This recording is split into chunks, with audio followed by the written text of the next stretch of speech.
おはようございます。ケンです。本日はテスラに関して、まずサイバートラックが値引きされ、販売にブレーキがかかっている一方で、ロボタクシーは6月の発表に向けて着々と準備が進んでいます。さらに完全自動運転 FSD の展開も新たなフェーズに入り、テスラ独自のバッテリー技術も前進しています。まさにテスラの未来を占う分岐点が今訪れていると言ってもいいかもしれません。本日も盛りだくさんですので、ぜひ最後までご覧になってください。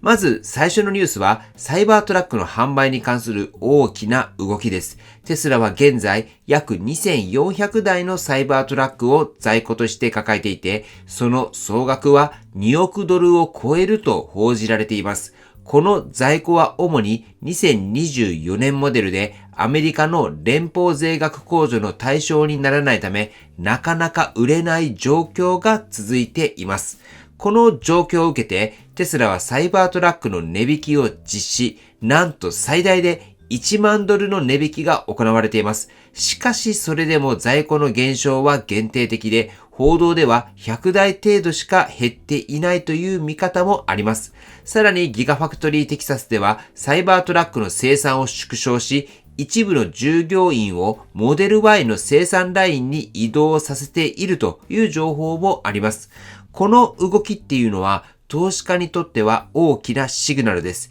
イーロン・マスクさんは以前、サイバートラックの年間生産目標を25万台と語っていましたが、現状の販売ペースではその目標に遠く及ばない可能性があります。テスラにとってサイバートラックは単なる新型車ではなく、ブランドイメージや新技術の象徴でもあります。それだけに今回の販売停滞と値引きっていうのは今後の戦略に大きな見直しを迫るものかもしれません。では次に注目したいのがロボタクシーです。つまりテスラの完全自動タクシーのことに関する話題なんですけれども、2025年6月にテスラがいよいよロボタクシーを発表する可能性がかなり高くなってきました。ロボタクシー専用車として開発が進められているのがサイバーキャブと呼ばれるモデルです。最近ではギガテキサスで撮影されたテスト車両が話題となりましたが、その中で注目されたのがもはや追跡車が使われていないという点です。これはつまりサイバーキャブの自動運転技術がある程度の完成度に達し、外部のサポート者なしでもテストが行うことができる段階に来ているということを意味しています。さらにテスラはこのサイバーキャブの生産においてアンボックスドプロセスと呼ばれる新しい製造方法を採用し、大量生産の準備も進めています。これにより効率的かつスケーラブルに車両を製造できるようになるとされています。これまでサイバートラックやモデル Y が担ってきたテスラの成長を今後はこのサイバーキャブが引き継ぐ可能性があるということになります。実際にイーロン・マスクさんもモデル Y の次はサイバーキャブだという投稿に対して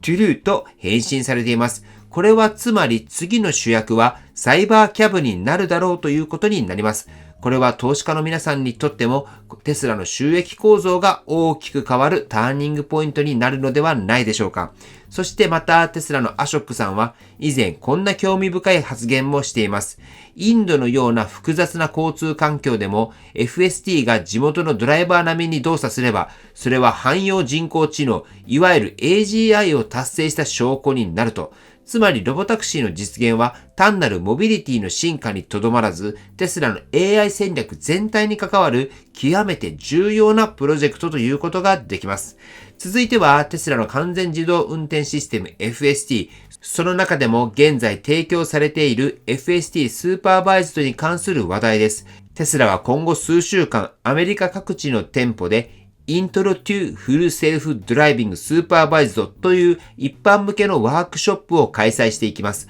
これは FSD の体験機会を広げ、より多くの人に自動運転の現状と可能性を知ってもらうための取り組みです。ここでいうスーパーバイズド監視付きっていうのは、運転手がハンドルに手を添え、常に周囲を監視していることが前提の FSD です。完全な自律走行とは異なり、あくまで補助としての機能ではありますが、それでも運転体験は大きく変わります。テスラは公式の X のアカウントで FSD スーパーバイズドによって通勤や街乗りが快適になり、ストレスが大幅に軽減されると投稿しています。実際多くのオーナーからもラッシュアワーの運転が本当に楽になったっていう声が上がっています。このように FSD はまだ完全自動ではないんですけれども、すでに日常の運転に役立つレベルに到達しています。そしてこの実用フェーズを経て、将来的には FSD Unsupervised、つまり完全な無人運転の段階へと進んでいく予定です。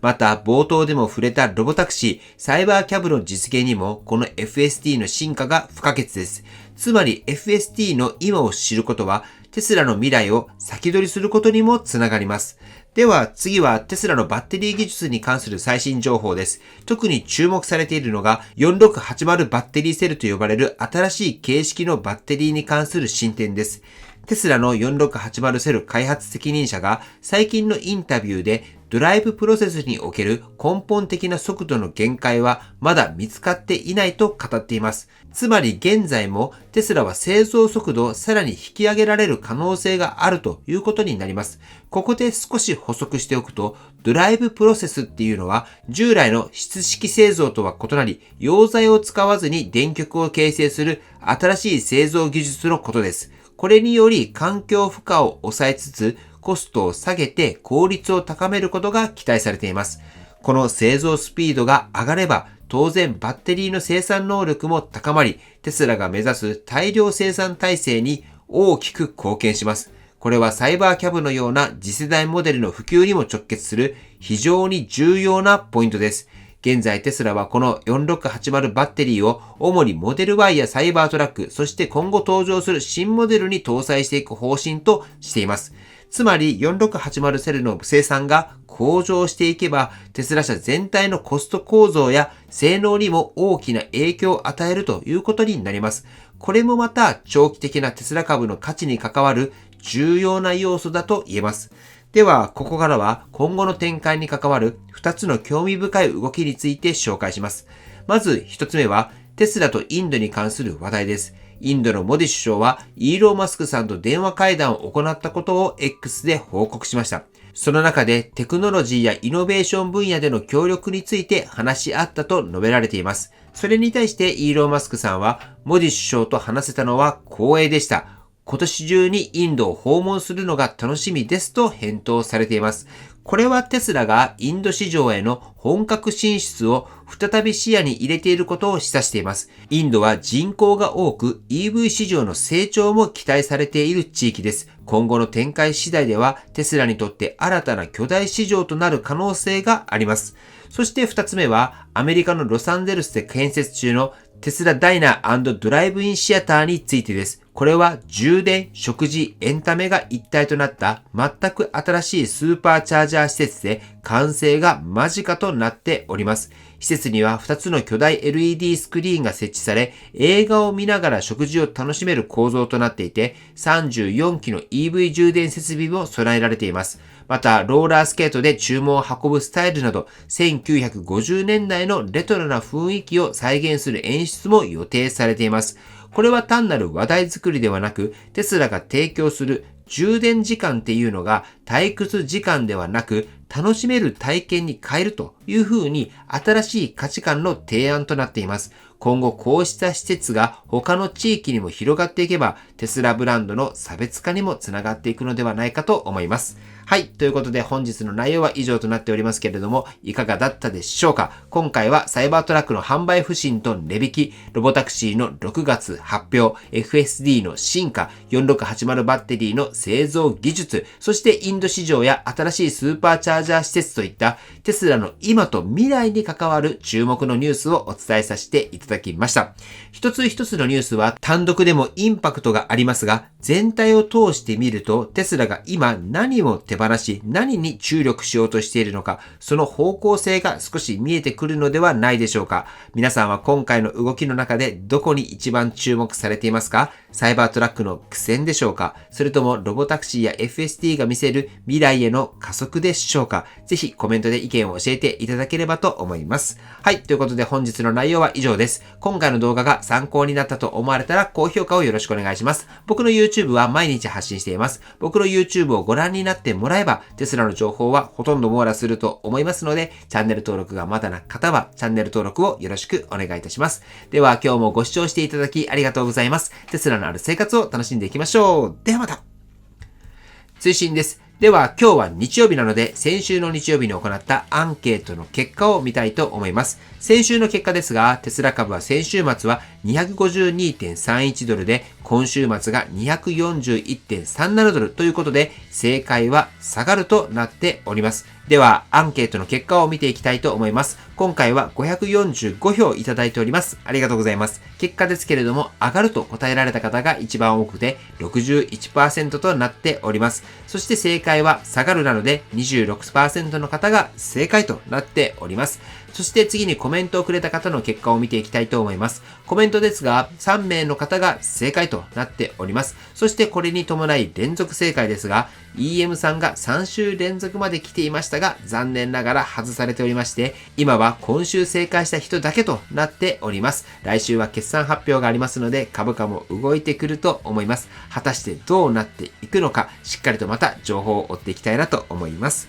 はい。ではこちらのアンケートなんですけれども趣旨として2つあります。まずは株式投資の難しさを実感してもらうということです。株式投資は株価予想など色々とあると思いますが、実際に毎週やることでその難しさがわかると思います。そして株式投資で上がるのか下がるのか、それがわかる人なんていないっていうことも実感ベースでわかると思います。しかし毎週行い、自分はこういった理由から上がると思う、下がると思うと毎週考